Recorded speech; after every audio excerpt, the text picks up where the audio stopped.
This week on Straight Talk Africa. In a few weeks, a new administration ascends to power in the White House and carves out new rules of engagement with the world. How will the America First approach of President-elect Donald Trump affect U.S. engagement with Africa?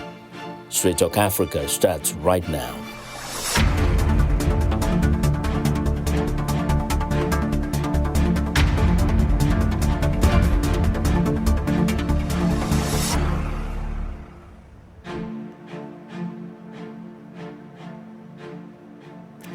Welcome to Straight Talk Africa, coming to you from our headquarters in Washington, D.C. I'm your host, Vincent Makori. President-elect Trump is assuming power on January 20th, 2025. He is entering the world stage at a time when multiple wars and crises are unraveling. During a news conference on Monday in Florida, he mentioned that he is working to get Israeli hostages held by Hamas released, but downplayed expectations about his promise to solve the Russia-Ukraine war, describing the conflict as a tough one. Africa hasn't come up yet, and many are wondering what kind of engagement will the new administration pursue with the African continent. To gain insight, I have here in studio Ambassador Rama Yade. She is a senior director of the Africa Center at the Atlantic Council, and Ambassador Tibor Nagy, the former United States Assistant Secretary of State for Africa Affairs during the first Trump administration. Welcome to both of you. Yes. Thank you. And so we've seen, so much is happening, actually, as we mentioned, as the incoming president gets ready to be sworn in. And one of the things that we are now witnessing, around the world is the situation in Syria. And people are trying to look at how it's going to transform the geopolitics in that region, but also how might it impact Africa. So if I may start with you, Ambassador Yade, how do you see that impacting the continent, and to what extent can we expect the next administration to take more interest in how the whole question of security in the Middle East impacts what happens on the continent of Africa? My first thought is Africa has not been really mentioned during the presidential campaign, neither by Kamala Harris nor by Donald Trump. So it's very difficult to imagine or guess what the new administration could do regarding the promises during the campaign. But we can build from what he did during his first term, and maybe from what his advisors say about Africa. I do believe that the critical minerals that are very important, Africa is home of 30% of critical minerals, will be key for the next administration for two reasons. First, the importance of the energy transition, of course, and two, because the competition with adversaries like China or Russia and others is so strong that it's impossible for the United States, no matter who the president is, to ignore the African continent. Mm-hmm. Ambassador Nagy, we witnessed a protest in Niger not long ago. People saying they want the U.S. troops to get out of the country. And so we have had a situation in the Sahel region where the citizens of those countries don't want the West there. And yet Russia is gaining footage and also rather footing. And at this time, as we speak, there are concerns that Russia could be moving some of its war armaments from Syria to countries like Libya. How can we expect the next administration to deal with the security in the Sahel region, dealing with the jihadists and all those that cause insecurity? Yeah, in my view, I hate to say this, but I think the United States mishandled the entire Sahel during the past number of years, because the coups happened, and unfortunately, the U.S., what I would call selectively hypocritical. We called Ouagadougou a coup, we called Bamako a coup. With Niger, we waited and waited and waited, and then we called it a coup. And then Chad, we never called it a coup. And the people on the ground realize that. They see through that. And as a result, the people were very angry with the United States. We tended to lecture the people who came into power, tell them what they did wrong. And as a result, we lost out on Niger. We lost 2 air bases that cost about $300 million. And, you know, when the people came out to protest, none of the signs said, we want elections now. What they said was, we want stability, peace, and then across all of Africa, people want jobs. When those kind of coups happen, what they don't need is to be isolated. That's when they need engagement. That's when they need countries like the United States and others to talk to them so that something positive can happen. When you ignore them, when you block them out, when you lecture them, that's when you have relations that are ruptured. Americans get kicked out. And of course, the Russians are always ready to come in. They can come in very quickly. You know, the one thing the Russians are very good at is regime survival. They may not be very good at beating back the jihadists, but they're quite good at making sure the regime survives. So I think that during the next Trump administration, you will see a lot more reality in how we deal with those governments. Because, you know, we can talk democracy, democracy, democracy. What the people are really looking for is legitimacy. Ambassador Yade, you talked about the competition with the other side. And we know Russia is one of the big competitions.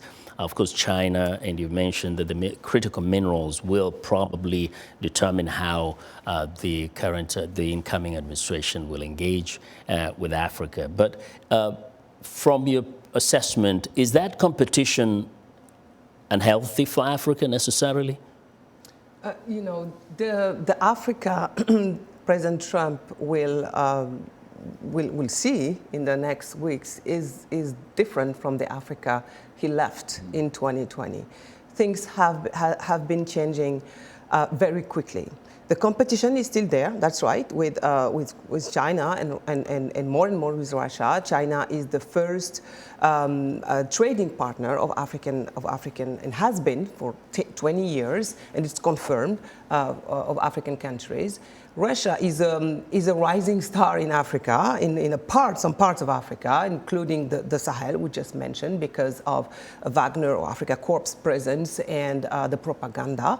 But Russia is not at the origin of the problems between the Sahelian countries and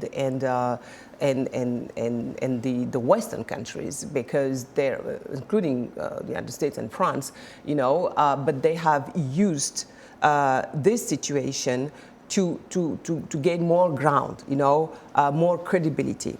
So, but what is different now is the competition is not only with China and Russia, and it's also with regional and middle powers.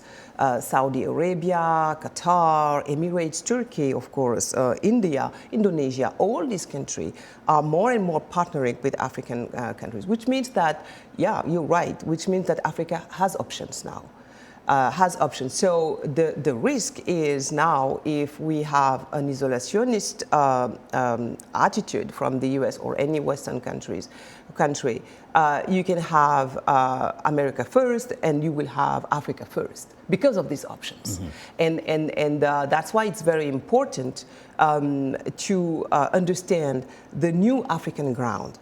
Africans have options. They have the possibility to partner with any country, depending on where their interests are. And that's something that is very important. I agree with Ambassador when he says about values in foreign policy. It won't be enough. Lecturing people is not enough anymore because of the growing part of importance of interest and those options African countries have. Mm-hmm. Ambassador Nagy, years ago when you were Assistant Secretary of State, you did say something. America first does not mean America alone. Right. So what kind of, what comfort can African countries get from this? Because whenever they heard this, they thought of the word she just used, isolationist, and therefore thought Africa is going to be left to the side. I think that Africa does not need to worry about isolationism. Yes, America first, but from the point of view of Nigeria, it's Nigeria first. You know, for every country, it should be that country first, and wherever the interests intersect, there you have a great deal. And I think that will be a word often used, will be deals. because everyone says, yes, President Trump is transactional. He is, but that can be a very good thing, because that means that there will be focus on economics, trade, investments, and things like that. I mean, look at America's Africa policy historically has been basically giving development aid, humanitarian aid, and a lot of lectures. When interaction, if you're talking about real partnership, it means business, it means trade, it means listening. You know, that's a new word for the Americans, is to listen. You know, as the ambassador said, yes, Africa has options. Africa's in a much stronger position. And I think, you know, President Trump was the first to really realize the global competition from China as a serious adversary. And now we're talking about critical minerals, we're talking about global power competition, and we're talking about Africa having options. Mm-hmm. Ambassador Yade, in terms of those options, how can Africa leverage you know, the resources it has, or the other advantages and the options it has in order to benefit fully from a relationship, say, with the United States? I think maybe one of the best ways to do that is to voice their needs. Africa is now has seats in many international bodies. You know, we have been talking about the G20 since last year. The African Union is a new member, a permanent new member of the G20.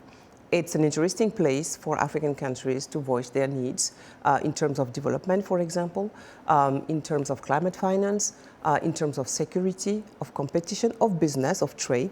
And that's the first way, I guess. And there's also pending reforms, Bretton Woods system, IMF and World Bank. The debate has been around how can we support African countries to be more heard in the Bretton Woods institutions. That is still a pending conversation and an unfinished reform.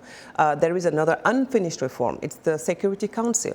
African countries would like to have more seats in the permanent seats in the Security Council of the United Nations. So I think that's the best way to deal with them, to trade with them, because these are institutions that the United States can control, which is not the case of the other big powers, you know.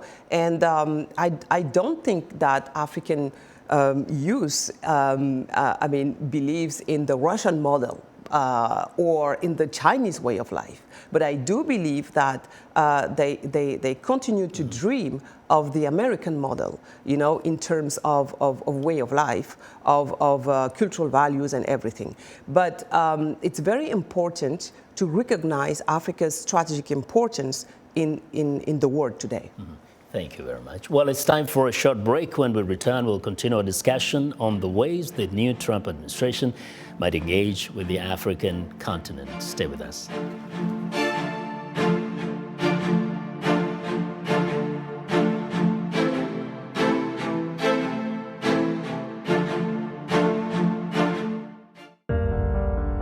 In times of change, when the world seems uncertain, and what we hear doesn't reflect what we see, we seek the truth. When we are told only part of the story, we lose trust. In moments of crisis, our dreams, hopes, and wishes for a better tomorrow depends on a free press. At Voice of America, we bring you the stories that people take risks to see. We connect the world and unite it with truth. At Voice of America, we show you the whole picture.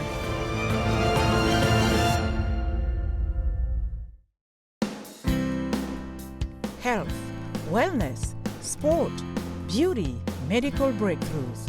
Healthy Living cares about your well-being. What are the main health concerns in Africa and around the world? Find out the latest on coronavirus. Connect with our experts and ask them questions. How long does the virus stay? Join me, Linor Moudou, in Washington, every week on Healthy Living. right here on VOA.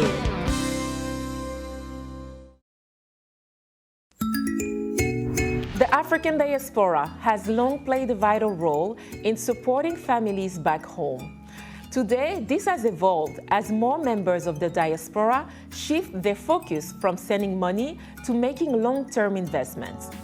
On the next edition of Our Voices, we'll explore opportunities for Africans in the diaspora to find financial success in their native countries, challenges they might face, and explore innovative platforms that are helping to bridge the gap. Join the conversation each week right here on Our Voices.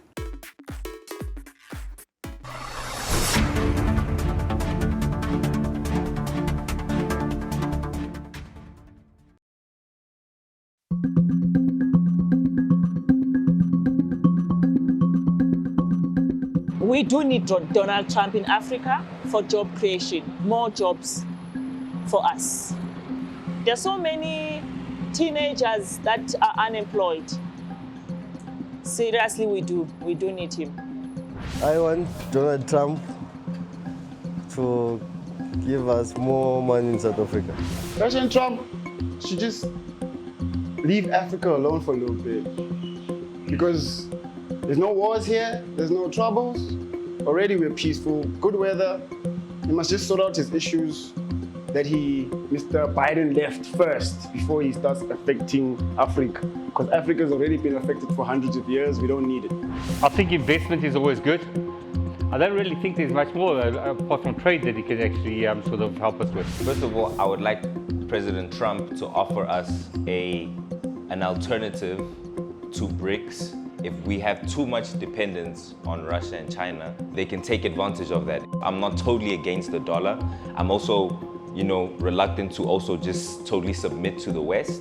In a broader sense, I just want President Trump to compete with BRICS, you know what I mean? So that we're not almost chained to BRICS, because they're bailing us out and there's making all sorts of investments, but they also have their own interests. And so I'd like Africa to uphold some sort of a neutral stance, you know what I mean? And not just be pulled east or west. Welcome back. You're with Straight Talk Africa, coming to you from our headquarters in Washington, D.C. We're discussing the U.S. engagement with Africa under the new Trump administration. I'm joined by Ambassador Rama Yade, Senior Director of the Africa Center at the Atlantic Council, and Ambassador Tibor Nagy, former United States Assistant Secretary of State for Africa Affairs during the first Trump administration. We just heard a few opinions from Johannesburg in South Africa, and they seem to expect more investments from the U.S. Now, Ambassador Nagy, we talked about that. Yad mentioned kind of the youth of Africa, and the youth of Africa actually have totally different expectations from the older members of the continent. They are more kind of attuned to what's happening. They're not so much into aid and that kind of approach of sympathy, but they want jobs, they want business, they want investment. And you've talked about the youth of Africa as a tsunami. Yes, exactly.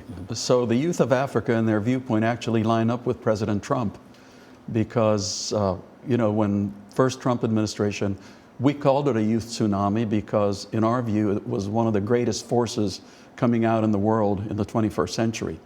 And people were not paying enough attention to it. And as you said, you talk to the youth and what they want is jobs, jobs, jobs. They're online, they can see what young people in the other parts of the world are doing, kind of jobs they have, and that's exactly what they want. And that's exactly what they should have. And then you have leaders who are 2, 3, dare I say sometimes 4 times older than the average population. And yet they know they're living in countries which are incredibly rich. Democratic Republic of Congo, the richest country on earth when you look at minerals, and they're not participating in it. So along with the jobs, they want good governance. And if they don't get it, I think that the world is going to have incredible turbulence. Yes. Now, Ambassador Yade, in line with that, the first administration of President Trump did create the Development Finance Corporation, which just, I think, observed the 5th anniversary, I think a few days ago. There was also the Prosper Africa Initiative, which Ambassador Nagy may talk a little bit more about in terms of how they push this to help engineer growth in Africa. Now, the youth of Africa, as has been said, they want their governments to do something too.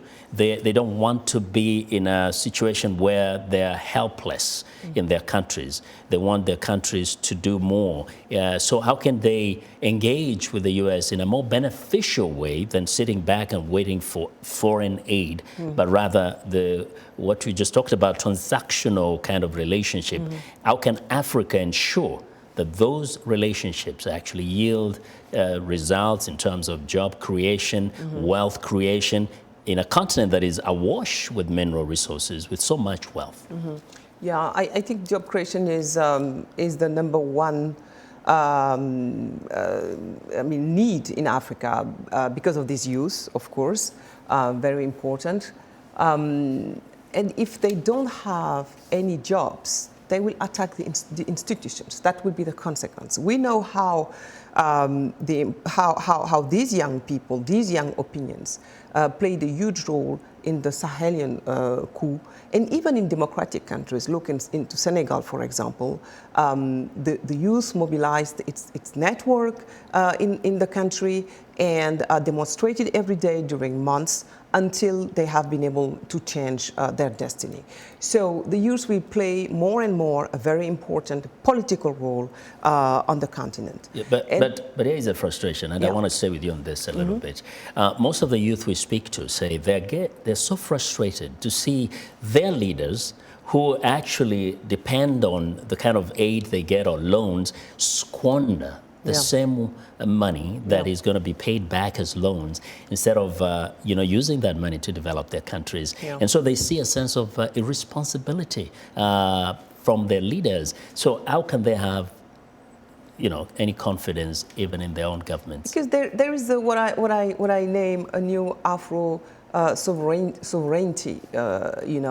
They for them and for this generation, assistance is not the solution.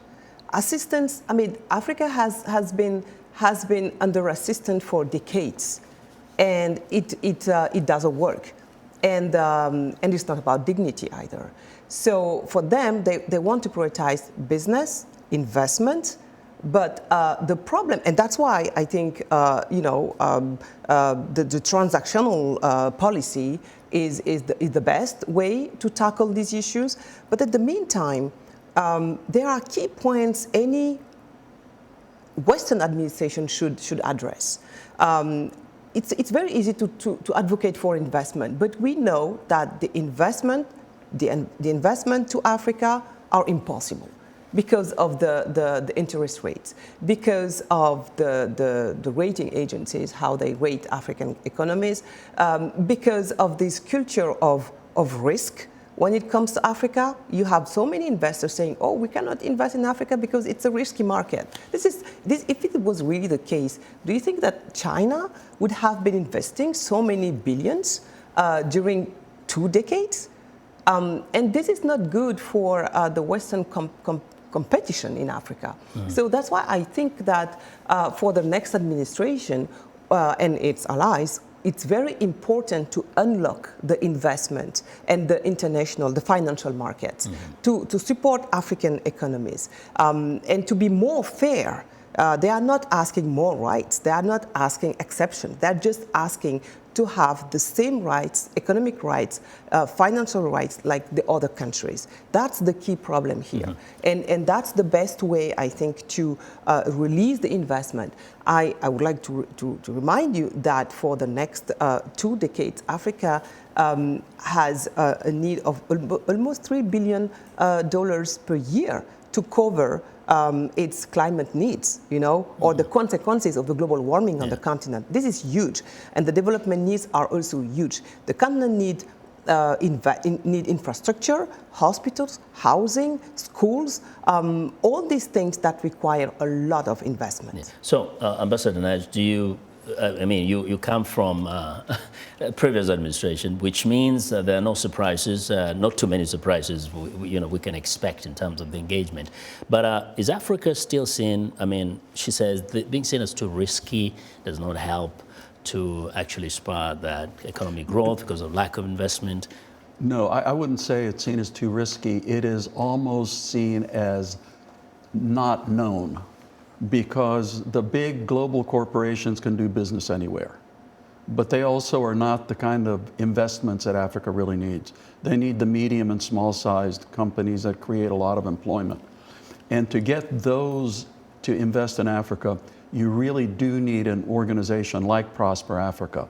And that was the concept behind Prosper Africa when we set it up. Unfortunately, we did not set it up early enough, and it wasn't taken on by the Biden administration and strengthened up, because there were two parts to it. The part here to help American businesses that are interested in Africa, direct them there, but the part on Africa, the U.S. embassies were going to play the role between those investors and those businesses on the Africa side. And then there's a third very important part, because there has to be also pressure put on African governments to implement the kind of reforms that welcome business. Because if you're going to make a multi-million-dollar investment, and if you know that if there's a dispute with somebody, and it happens to be the third cousin of the Minister of Justice, guess who's going to win in that court case? Mm-hmm. So those are the kind of things that have to change, and the price of electricity, and on and on and on. But so it's a three-part reform process, but it could work fantastically well if it's coordinated. Yes. As we're running out of time now, Ambassador Yade, the continent, we talk about Africa sometimes as if it's one big block with these similar interests, but how challenging is it that these are different countries, they have different approaches to their engagement, even with the United States and other interested parties? How does that challenge any policy? It's a way to underestimate Africa. Africa is rich of its cultures, its countries, 55 countries, rich of its populations. We're talking about the youth, rising youth, but there's also the silver age that is growing on the African continent with a huge impact. So it's very important for any administration, incoming or ongoing. It's very important to capture the diversity of the continent in terms of countries, in terms of culture, in terms of generations, in terms of markets. But also you're dealing with very mixed forms of governments. We have democracies, Africa is not a land military-led right now. Just of coup or authoritarian regimes. I just released a few weeks ago a piece for the Atlantic Council explaining that there are more and more people attached to the democratic values, and more countries organized fair elections, from Senegal to Ghana. Namibia just elected the woman, but nobody talked about that. So it's very important to change the narrative. I'm not talking about being more optimistic. I'm just talking about better describing the reality, to be more fair with the African continent. But for some people, it's easier to maintain the African continent in some dark place, because it confirms their bias and prejudice against the continent. And it has a true impact on investment, because people, they watch TV, investors, and they decide to invest on the continent depending what they watch on TV. And if the reports are all dark and pessimistic, they won't invest. So it's very important to work on that. Yes, and we know that Ambassador Nagy, you are an Africa optimist. Afro-optimist, absolutely. Yeah. Always have been. Yeah. And I have huge hopes for Africa in this coming administration. Yeah. So we all look forward to great things, to see that, yeah. Thank you very much. Well, we have to leave it here. Thank you both for the thought-provoking discussion. We appreciate your time, Ambassador Rama Yade, Senior Director of the Africa Center at the Atlantic Council, and Ambassador Tibor Nagy, former United States Assistant Secretary of State for Africa Affairs. Thanks to our affiliate stations for broadcasting Straight Talk Africa across the continent. I'll see you next time.